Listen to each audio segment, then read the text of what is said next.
24,000 feet ऊंचाई इस plane का ऊपर का रूफटॉप एक ही झटके में उखड़ गया।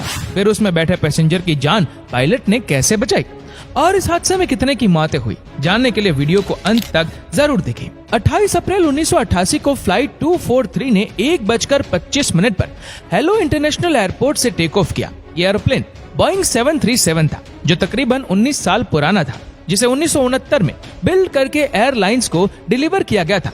इस प्लेन ने 1988 तक 35,496 घंटे उड़ने का रिकॉर्ड बनाया था, जो तकरीबन टेक ऑफ और लैंडिंग समेत 90,000 फ्लाइट्स बनती है।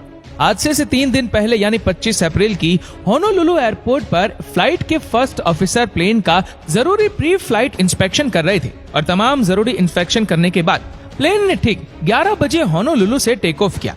इस प्लेन ने सबसे पहले मावी एयरपोर्ट पर लैंड करना था, जिसके बाद इसे हेलो की तरफ रवाना होना था। हेलो एयरपोर्ट पर पहुंचने के बाद प्लेन के पायलट ने बाहर जाकर प्लेन को इंस्पेक्ट करना जरूरी नहीं समझा।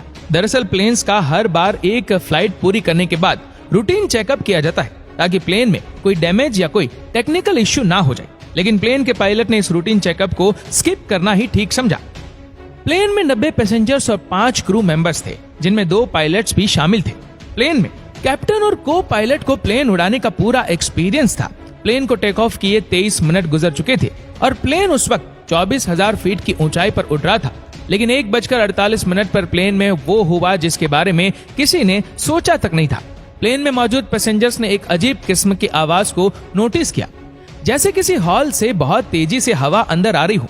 कुछ ही लम्हों के बाद प्लेन के लेफ्ट पोर्शन के रूफ टूटकर प्लेन से अलग हो गई, जिससे प्लेन के बाहर और अंदर का एयर प्रेशर बिल्कुल सेम हो गया और देखते ही देखते रूफ का टूटा हुआ छोटा सा हिस्सा 19 फीट तक बड़ा हो गया। इस बात का अंदाजा तो आप लगा ही चुके होंगे कि ये उस प्लेन के लिए कितना खतरनाक था। पहले तो पायलट्स को ये समझ ही नहीं आया कि असल में हुआ क्या है, क्योंकि प्लेन का डैमेज पार्ट उनके पीछे था। कॉकपिट में बैठे फर्स्ट ऑफिसर जो उस वक्त प्लेन को कंट्रोल कर रहे थे, जब उन्होंने पीछे मुड़कर देखा तो उन्हें प्लेन के टूटे हुए पार्ट्स इधर उधर हवा में उड़ते नजर आए और प्लेन का डोर भी वहां से गायब था। प्लेन के रूफ पर देखने से आसमान बिल्कुल साफ नजर आ रहा था। जमीन से 24,000 फीट ऊपर मौजूद ये प्लेन कभी दाईं तरफ झुक रहा था तो कभी बाईं तरफ, और इस डिसबैलेंस की वजह से प्लेन को कंट्रोल कर पाना बहुत मुश्किल हो रहा था।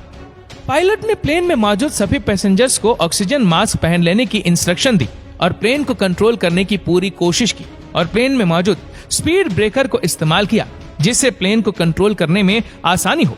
उस वक्त प्लेन से सबसे नजदीकी एयरपोर्ट मावी आइलैंड पर था। खुशकिस्मती से जिस वक्त प्लेन में यह हादसा हुआ उस वक्त सभी पैसेंजर्स ने अपनी सीट बेल्ट पहनी हुई थी, और अगर सीट बेल्ट ना पहनी हुई होती तो सभी लोग प्लेन से नीचे गिर जाते। प्लेन में 3 फ्लाइट अटेंडेंट भी मौजूद थी, जिनमें से एक फ्लाइट अटेंडेंट टूटे हुए डोर के सामने ही मौजूद थी, जो हवा के प्रेशर की वजह से प्लेन के नीचे गिर गई।